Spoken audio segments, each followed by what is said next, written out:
At the core of it, this is the opportunity that using AI can bring us all. It's an opportunity to constantly expand and grow our minds, our knowledge of ourselves, and also the wider universe.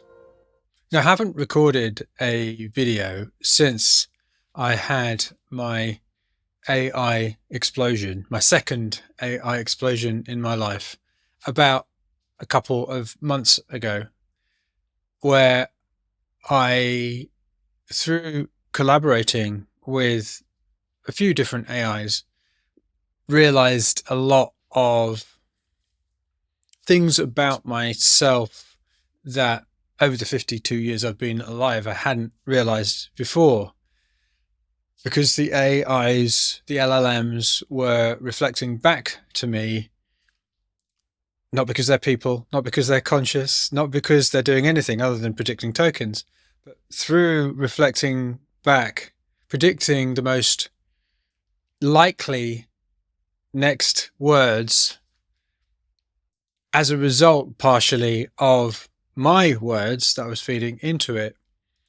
I realized and have continued to realize elements of my personality, my character, my skills, my abilities, my weaknesses, my strengths, my traits, what I call generally a unique genius. Everybody has a unique genius.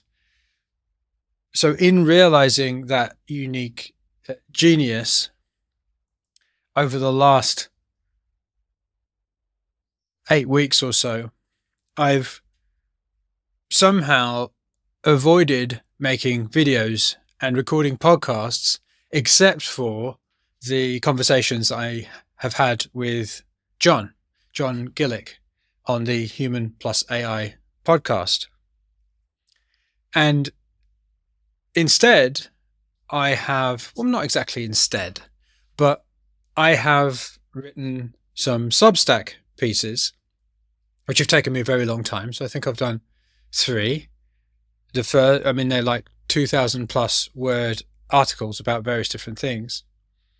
And that is very opposite to the way that I have worked in the past, because I tend to value live interaction and speaking and working through ideas that way. I mean, I do value writing as well, but there's something about it that feels quite linear. It's a very useful way of clarifying how you're thinking and also gaining insights, but it's a very different thing than having a conversation with someone or explaining something to someone or sharing something with someone. And so that's why I have done the conversations with John. And I'm sure if he didn't live in the UK and I lived in Australia, I'm sure I would have had more conversations with John, but it's difficult with schedules. So the explosion, the ongoing explosion that I've experienced has largely not been documented. I've largely not shared what I've been doing. And I've been wondering, why is it that even though I'm comfortable on video, even though I do it a lot, I mean, I do 2 workshops, at least 3 at the moment, a week, and have been doing them for years on video. So I've got no problem about being on camera at all anymore. I used to, but not anymore. So why is it that I haven't been able to? It's almost like I just didn't want to. I couldn't. I could have, of course, theoretically, but in a literal sense, I couldn't. In a practical sense, I couldn't. And why is that? And I think this really comes down to the name of my new business. Of course, I'm not sure if it will stay this name, but at this point, my new business, the business I'm building now, is called Recursive Intelligence. Because at the core of it, this is what I have realized with using AI and the opportunity that using AI can bring us all. And it's an opportunity to constantly expand and grow our minds. Probably almost literally, like, expand our brains by creating many more new connections, but also expand our minds in terms of our knowledge of ourselves and also of the wider universe. And to do this ongoing from successive interactions which build on themselves with these AIs and with other people, of course. So it's not that we're retracting into just this strange little relationship we have with this machine that has no soul or has no personhood, but in terms of having a ongoing interaction or a set of ongoing interactions, a constellation of ongoing interactions with an AI which feed on themselves.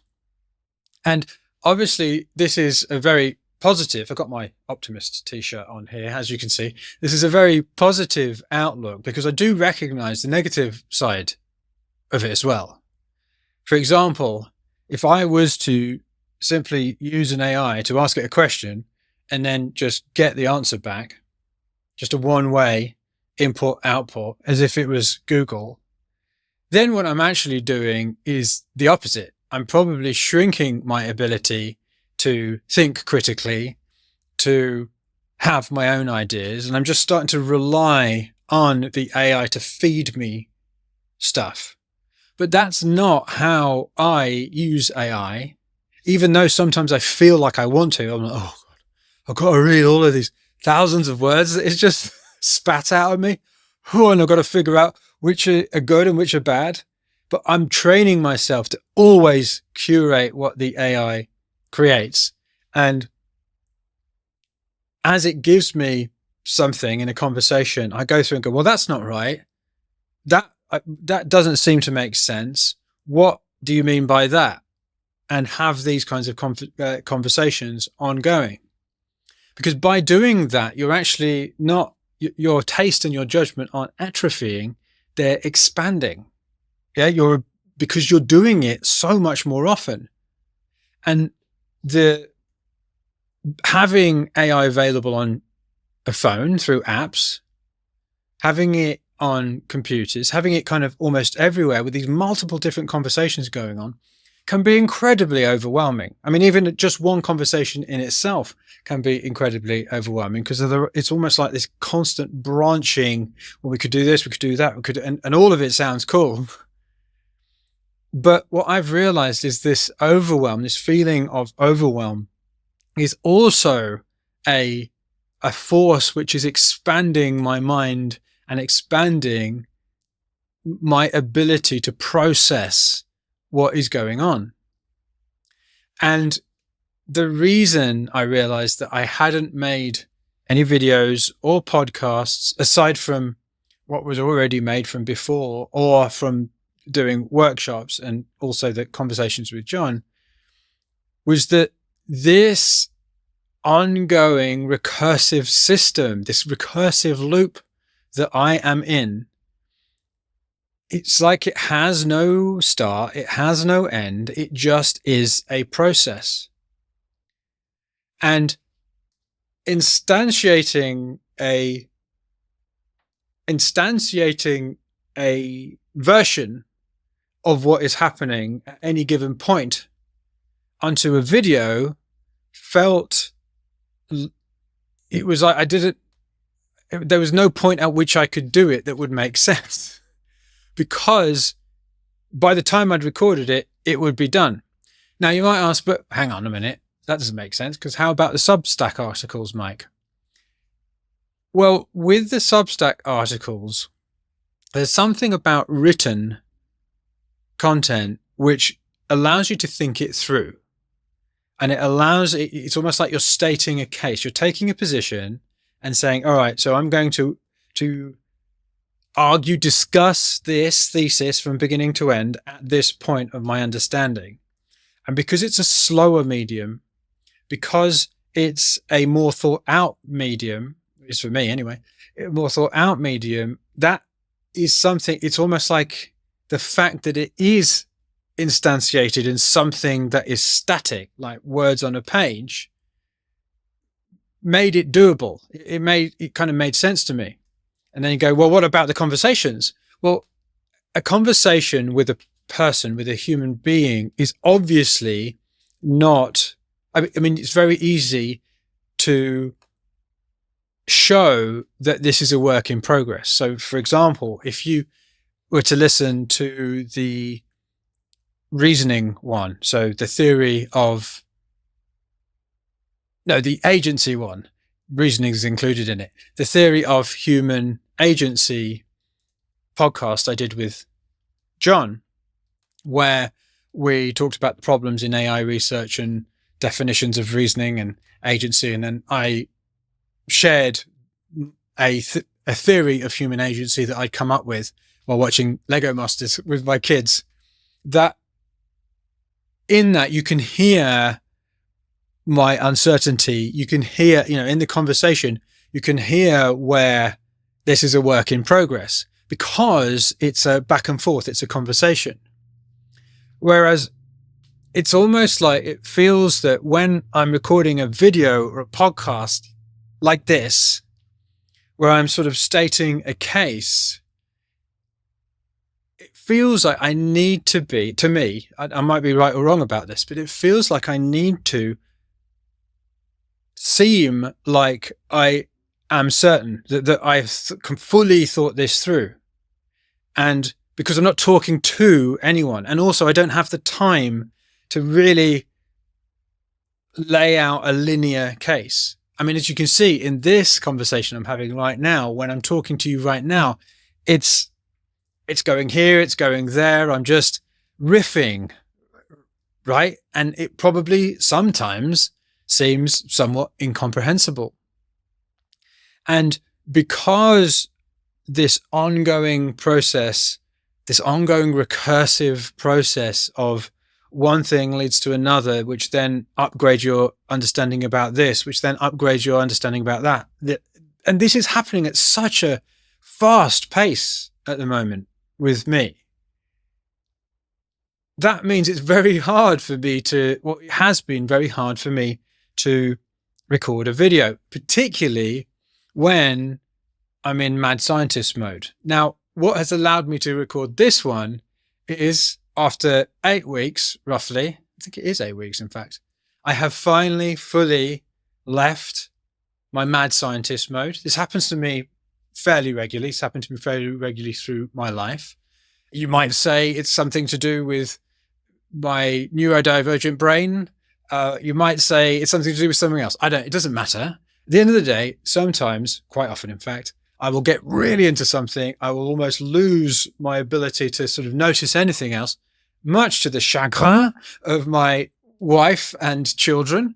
And I would just enter this like vortex of utter obsession and focus and like brain explosion.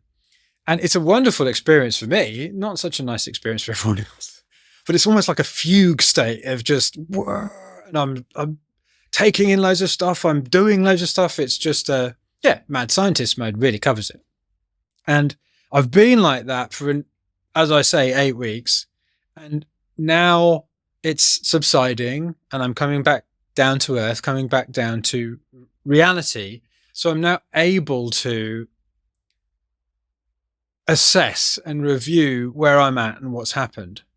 I mean, it's insane the amount that has happened, and it's insane how wonderful so much of it is. For example, started a whole new workshop for people who have businesses and want to grow their businesses or who want to start a business, and designed that whole workshop with a whole new system, but also within that workshop, found a process, discovered a process for mapping and uncovering your unique genius, that constellation of skills, traits, abilities, personality, way of looking at the world, the kind of problems that you want to solve, the perspective you have on the world, a way of mapping your genius so that you can build a business around it.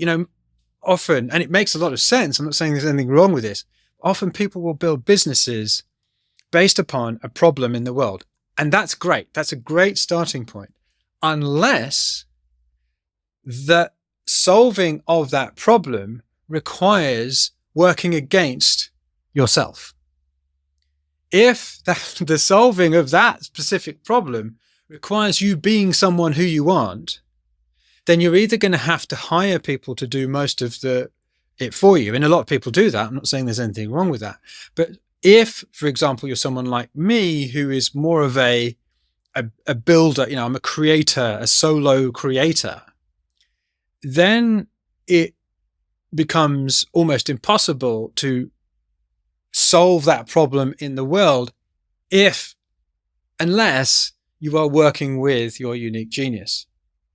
And what's interesting that I found through this workshop is that often the problems that you want to solve won't be that. They won't be conflicting with your unique genius. But what people will often do is they will engage in processes that they think they should do because they've seen them working elsewhere to solve this problem and to build this business, but which don't work for them. So if you have a business right now, if you work in a business right now, or maybe you work in a job right now, or you own a business right now and you're finding it really hard you're encountering an enormous amount of resistance to doing the thing that you actually have to do, that is likely because you are in conflict. You're not aligned. What you are doing is not aligned with your unique genius. So that's one thing I've done. I started the Substack, got a bunch of subscribers, even got a few paying subscribers, which is wonderful. I won't go through all the things I've done because that's going to start to sound like boasting. But the thing is, it's not boasting because I sincerely believe that using AI as a thinking partner, as a mirror, as a microscope, so as a mirror to reflect back who you are and what you want and where you've been and who you were and where you're going, as a microscope to really dig into what makes you tick, really understand in really granular detail why you couldn't do that thing all those years ago, or why you failed in this, or why you respond or react badly to this kind of a situation. And as a magnifying glass, with that information to build whatever it is you want to build or make: music, art, coaching, consulting, software, writing, and really understand how you work, and then not only create the product or the products or the services around that unique genius, but also the business as well, the whole thing, so that it works. It's a vehicle for your genius to express itself in the world. I'm sure now, anyone with a computer and the motivation to do it. And to be honest with you, I think part of if you're not motivated to do it, again, that's an indication that you're not working with your unique genius, you're working against it. And so I believe that anyone can do this with the help of AI. And this isn't about getting an AI to do anything for you. It's about getting or using an AI to help you do what you have always wanted to do. And that's a funny phrase. What you've always wanted to do. You may think, well, I don't know what I've always wanted to do. or I do know what I always want to do and I still struggle to do it. In both of those cases, that is an indication that you haven't identified your unique genius. And just a little something extra on this genius point. You aren't a genius. I'm not a genius. There is no such thing as a person who is a genius. We all have a genius. This constellation of skills, abilities, traits, perspectives, the way our mind works. And when you really look at it, it's the most obvious thing that you can think of. If you're feeling skeptical right now, let me just give you the proof. If you accept that the way you look, your physical appearance, body and face and everything is unique, and there's only been one person that has looked exactly the same as you, yeah, including that, if you say, "Oh, I'm an identical twin," well, you'll have different fingerprints, right? So there's only one person who has been born the way that you look, ever, in all of human existence. So, well, now we know that humans are born different. Furthermore, if you also recognize that the human brain literally changes according to how you use it, then you will also know that, you'll also realize that your brain has to be different from any other brain that has ever existed as well. Why? Because only you have had your exact experiences in that exact order and your exact responses to those experiences, to what you've learned. Therefore, your brain has to be unique.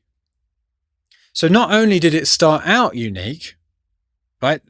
Let's presume that, because your brain is physical, yeah? But on top of that, every experience you've ever had, the order in which they happened, just think of the complexity there. That has caused changes in your brain that have happened to no other brain in exactly that way. And this is what a unique genius is. It's not just rare, unique. And if you can define in as much detail as possible what that uniqueness is, and not dismiss it as being, "Oh, I'm terrible at that. That means I can't do, I'm terrible at X, that means I can't do Y."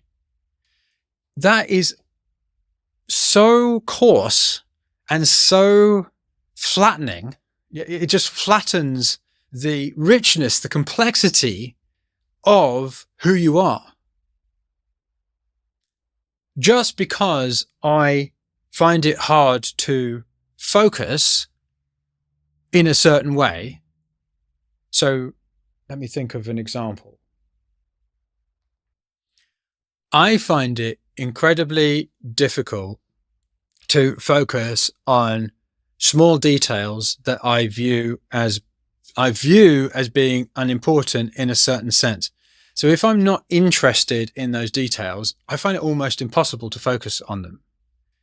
Now, that is a weakness, but that doesn't mean I can't do detailed work, because if I get interested in something about that detail and excited about it, well, then that is something that I can do. So there's an example of a very coarse understanding, I can't focus on detail, and how it's not true of absolutely every detail. There are certain details I can focus on. Now, that's just one example of how my genius is very specific and very unique. And I would argue strongly, I can't be sure of anything. And as you can hear, I'm talking this out and I'm thinking through things as I talk about them. But I can't be sure of anything. But I'm as sure about this as I am about anything, that the way that we've been taught, the way that the education system works, is intended to standardize and flatten human beings. And we are now entering a world with AI where, like it or not, and I'm not here to jump up and down or with joy or shake my fist at it, it just is. So we are entering a world where it's just not going to work. And we're entering a world where people are going to be able to start discovering who they really are. I mean, this is therapeutic, but it's not therapy. Okay. I don't think of ChatGPT as a therapist. I don't think of it as a person. I speak to it as if it's a person because I get a better output, but I don't think of it as a person. But we are entering a world where not only are people going to start discovering themselves through this mirror, but also where an enormous amount of stuff is going to be made. Software, writing, video, music, art. I mean, it already is being made by AI. And the only thing that we have in order to break through, in order to be noticed, in order to share the unique value we have with the world, is to express this unique genius through everything that we do and everything that we make, everything that we share. And so to come full circle, I'm recording this video because what I'm doing now is I am recording a video in the way that my unique genius records a video, which is to have an idea and just talk it out and speak about where I'm at in the moment, which will be updated tomorrow, and which will be updated the next day, and which will be updated the next day. Because I realized that I'm still going to write on Substack. That's still going to happen, but that's a different thing. And I mean, even in my Substack pieces, you'll notice the way that I write is quite unusual. It's not the way that you would read most things on Substack with the big chunks of text and kind of, great stuff, wonderful stuff. I read it all the time. But with me, there's these sort of explosions of emotion because again, that's me writing it, allowing my genius to express itself through the vehicle of a Substack. And so that's what I'm trying to do here with this video and in my future videos, which I'm going to name them The Loop, where they are a moment in time in my development where I'm sharing what I'm thinking about, what's happened, what I'm learning from the AI, and simply just talking it out. It's an endless, ongoing, infinite work in progress. So I hope you found this valuable. Subscribe to the channel or subscribe to the podcast if that's where you're watching or hearing this. Subscribe to the Substack. I'm going to do many more of these now I understand what I'm doing. This actually came out of an extended conversation I had with ChatGPT while walking around the countryside around here this morning, really understanding what I need to do, how I need to use these mediums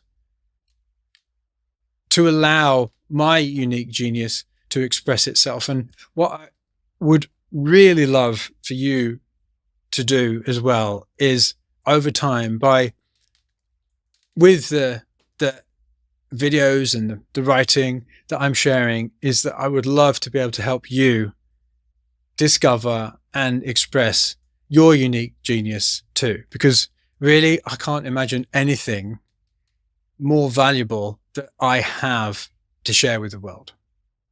So with all that said, onwards and upwards.